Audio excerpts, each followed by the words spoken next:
If you want to customize Cursor AI and add the tools you need for a smoother coding workflow, this video is for you. Today, I'm going to show you how to install extensions in Cursor AI step by step, so you can quickly find the right extension, install it, and start using it right away. This is super helpful if you want to improve your editor with extra features, better productivity tools, or language support. And if this tutorial helps you, make sure to hit the like button and subscribe for more easy software guides. Alright, let's jump right in.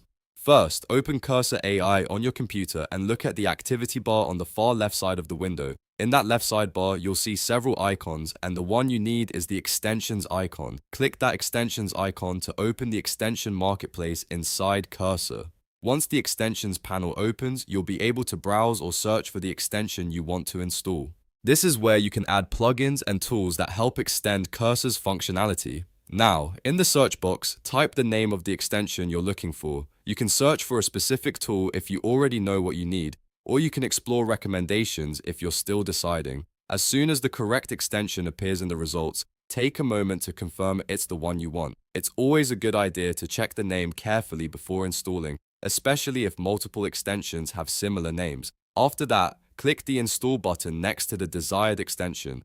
Cursor will begin downloading and adding the extension to your editor. Depending on the extension, the process may only take a few seconds. Once it's installed, the extension is ready to use, and you may notice new features, settings, or options appear inside Cursor AI. At that point, you can open the extension's details if you want to learn more about what it does or adjust any preferences it offers. And that's it. You've successfully installed an extension in Cursor AI. It's a simple process, but once you know where the extensions icon is and how to search and install, you can customize your workspace much faster. If this video helped you out, please like the video, subscribe to the channel, and turn on notifications so you don't miss the next Cursor AI tutorial. Thanks for watching, and I'll see you in the next one.